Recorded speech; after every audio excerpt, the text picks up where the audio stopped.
waan in takka jala muree isinii himuu qabu Soomaleen Diredawaan ta Oromoo ta'uu ni beeyti.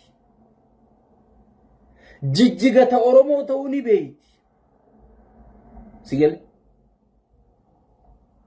jijjiga ta Oromoo ta'uu ni beeyti. Diredawaat dhiisiti. Even hargeysa jechuun afaan Oromootiin maali? Hargeysa yoo jaan afaan Oromootiin ni beeytaan. Magaalaa Hargeysa ta Oromoo ta'uu ni beeyti. Maaliifi Diredawaan ta Oromootii miti jaanii amma dubbii kaasuun barbaachise. Kahaase haadireedha. Kawaan kan oofu jiru haadireedha. Ajaja kennamee jira. Sigale. Okay, yoo ajajni kennamin. Yoo dhimma kana gartee warri tikaa godhutti hin jirre, ummata waliin buusuuf godhutti hin jirre. Intala takka ta ummata Diredawaa shiite jettee arrabsite. Finfinnee gurra qabanii fidanii dhiifama gaafachiisan. Gurbaan akkas jeessuun Diredawaa keessa gala. Bakki inni galu beekamaadha. Maaliif fuudhanii heeratti hin dhiyeessin? Khadiraan Joowar namichi afaan mastii sun sigale subhaanallah maashaallah ka jujjuu sun miidiyaa rabbee maaliif fuudhee heeratti hin dhiyeessin? Yaa waa irraanfachuu jee Hacaaluun. Gaafa Jaawar hidhamee Hacaaluun du'e Amaarri maal jechuu ture Finfinnee keessa? Amaaraa miti. Deeninnatiin Abiyyi ummata Amaaraa ka hiriira bahe keessa seentee maal jechuu ture? Hacaaluun du'e Jaawariin nu hafee jechuu ture. San ummata Amaaraa jee deeni beekaati kas jechisiisaa jechuudha. Kanu arrabsisiise gaafasiis arraas Abiyyi jechuudha. Deemtu kana gowwaa barbaadadha. Gowwaa kanaan iyyisiiftan, gowwaa kanaan maraachitan, gowwaa kanaan jechisiiftan gowwaa barbaadadha jechuudha. Ka gaafasiis jecha kana akka jarri deeninnatiin humniti kaachi keessa seenee jiru ka godhe Abiyyi. Arraas akka Oromoon arrabsamtu boobarruu tiyyatanii nan iskiriinshot godhee yeroo dheertuu dura isinii poosti godhe laalaa deemaa dhaqaati. Oromoorraa abdii muradde, Amaararraa abdii muradde, Tigrarraa abdii muradde, sabaa sablammii xixiqqoo kana walitti qabateeti waajjira san leenjisuu ture wayin arraarra sii katabe. Naannoo dheengadda Soomaleen naannoo 14 paarlamaan Soomalee taa'ee lallabe tokko mormanii jiranii. Hin mormine jechuudha. Shimallis hin mormine, Shimallis maal harkaa qabaami wadalaati. Abiyyi mormine jechuudha. Sigale. Maal keessi jedhame sun nyaatee dhugee farsoo isaa quufee nyaachuu dhuguu rafuu dhuufuu kana qofa hojiin isaa malee telefoonatti dawwalamu eeggachuu qofa humaa keessa hin jiru. Sigale. Walaikum salaam warahmatullahi. Oniyye. Saniifuu ummanni keenya hin dogoggorina. Diredawaa eenyu ol Soomaleen ni beeyti ka Oromoo ta'u. Lafa afran qalloo ta'u Rabbii fi namnilleen sirri beekaa jechuudha. Kar tokko ndaqu Soomalee waliis lollee beeyna, waliis fuunee beeyna, wajjiis jiraannee beeyna, gootummaa Oromollee beeyti. Onne isaanillee hanga geessu wal beeyna. Soomaleen nun dhibdu. Ajandaan kun maaliif ka'e? Abiyyi Shaabiyaa baqatee jira. Sodaatee jira. Ajandaa laga diimaa firraa jijjiiruuf deema. Qabaddu dubbiin ansiin juutan. Asiin girrigirrii kaasee ati ganaa kana kuttaa inni ajandaa laga diimaa jijjiiruuf deemaa jechuudha. Nuti hin barbaannu Diredawaa nuu deeffata galatoomi. Galatoomi ragaa nuu ba'uu keeti. Wanni masirraa barbaannu garba diimaa. Namni hundi laga diimaa Abiyyi irraa wanni barbaannu. Akkanuma beera waliin qabaniituma beera iddoo ta'anii akka Sheekhanaa Huseenitti baq jechuun hin ta'u. Laga diimaan isinii deebisaa. Wanni isin miskiinumtaniif, wanni nageenyi bu'uu dideef, wanni gartee qiyaamaan isin qabatteef laga diimaa dhabdanii nuun jetteemi. ololteemi ay nuti wanni sirraa barbaannu dirree dhawaa miti laga diima sirraa barbaannu. Ummanni Oromoo tana gadin dhiisina anaa isiniin je wayiifin isiniin je ajandaa laga diimaa jijjiiruuf qayyi baharii jijjiiruuf abiyyi wanni nuti irraa barbaannu sigale wanni nuti irraa barbaannu ajandaa laga diimaati. dirree dhawaa itti dhiistoo wari dachiin karta qondaytu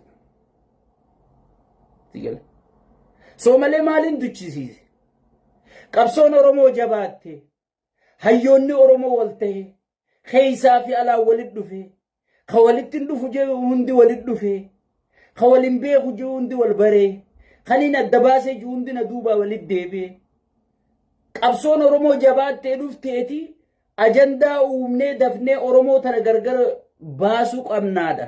Waboon itti jabeessee jira jawween itti jabeessee jira hayyoonni keessaa fi alaan itti jabeessanii jiran qabsoon Oromoo dhiibdee dhufte konkone welcome walaikum salam qabsoon Oromoo dhiibdee dhufte hadaraa rabbii na wajji kaa ajandaa uumaa jeeti mee abbuleeyyan kiyya waan takka laala mee viidiyoo mucaasanii malee viidiyoo takkanaafiti mariin sun hoteela dirree dhawaa walakka geggeeffamte magaalaa walakkaa hoteela ministeeronni bu'anii geggeeffamte viidiyoo mucaa takkitti ka Oromoon killee fi aanan gurguruu malee maal as keessaa qabdi je'e san qofa oofu jiran deebiin kennamteef oofamaan jirtu yaannichi booda kenname oofamaan jiru sigale viidiyoo takkitti san qofa miidiyaa sanuu miidiyaa guddaa biyyattiin qabduun beekaa tamsaasan gowwaa barbaadadha. Oromoon amma dhiira qabdi nama fageessee waa harkuu qabdi jechuudha. Oromoo shawwadu durriyyee gartee ijoollee biyya alaa ta'uggii Kadiir Jowaar biyya tana dhufe dhayxee nyaata afaan keessi Kadiir Jowaar iddoo bashannanaa geessiteeti bashannansiifti sigale Kadiir Jowaar iddoo bashannanaa geessitee bashannansiifti ammoo akka nama dirree dhawaa dhimmamu akka waan dhimmi dirree dhawaa isaan rakkisee sigale akka waan dhimmi dirree dhawaa isaan rakkisee way dirree dhawaa Soomaleen akkana nuun jette maare adeero Soomalee bar qawwee itti fudhachuun hin barbaadu uleenuu yaafta onnee Soomalee tanuma duraan beeynu Soomalee yoo wal jala uleedhaan marra lama dhoo itti marra sadaffaa akka Ayisuuzii lafa dirree baatee fiiga sigale onnee tamiin dhaabbatee dubbata ergama abiyyiiti jechuudha. Kana ummanni Oromoo dhageeffachuu qaba abadan. PP'n amma diigamtee jirti siyaasaan isii jalaa bazabbazee jira.